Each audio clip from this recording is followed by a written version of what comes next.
آئیے کیپیٹالوسین کے کنسیپٹ کو سمجھنے کی کوشش کرتے ہیں۔ کیپیٹالوسین اور Anthropocene, nature, history and the crisis of capitalism. This is the book which is written by Jason W. Moore in 2016. In that specific book, he has given the concept of capitalocene.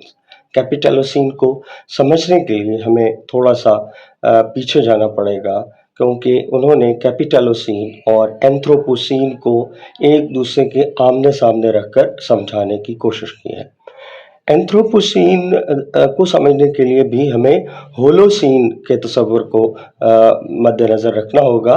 اگر آپ geographical Times کو نہیں سمجھتے تو پھر بھی اس تصور کو سمجھنا تھوڑا مشکل ہو جاتا ہے، کیونکہ جو جیوگرافیکل ٹائمز ہیں جیسے ایون، سپر ایون، پیریڈز، ایرا، ایپوک، ایجز وغیرہ۔ اب ہولوسین جو ہے یہ دراصل وہ ایرا ہے جو تقریباً 11,000 سال پہلے شروع ہوا، جب انسان نے زراعت کرنا سیکھی، اور اس ٹائم پیریڈ کے اندر جو موسم تھا یا موسمیاتی تبدیلیاں تھیں وہ مستحکم تھیں۔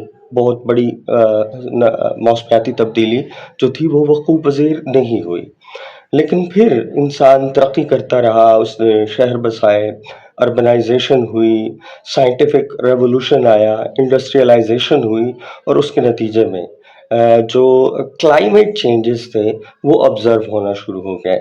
بہت سارے لوگوں کا خیال ہے کہ اینتھروپوسین وہ دور ہے جب انڈسٹریلائزیشن ہوئی اور انسان نے کلائمیٹ پر اور ویدر پر اپنے اثرات مرتب کرنے شروع کر دیے۔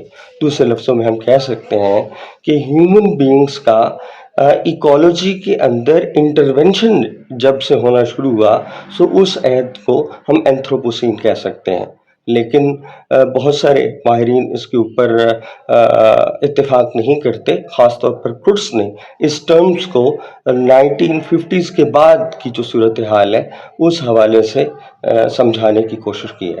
ہوا کچھ یوں تھا کہ جو اٹامک ویپنز تھے اس کا تجربہ 1945 میں ہوا، اس کے اثرات کلائمیٹ پر پڑے، پھر بے تحاشا جو آبادی تھی وہ بڑھنا شروع ہو گئی، اور سائنٹیفک ریولوشن کے نتیجے میں انسان کی انڈسٹری جب اس نے پروگرس کی تو کاربن ڈائی آکسائڈ کی جو مقدار تھی وہ فضا کے اندر زیادہ ہونے لگی، جس سے اوزون کو خطرہ لاحق ہوا، اور جو کلائمیٹ چینجز تھے وہ تیزی کے ساتھ وقوع پذیر ہونے لگے۔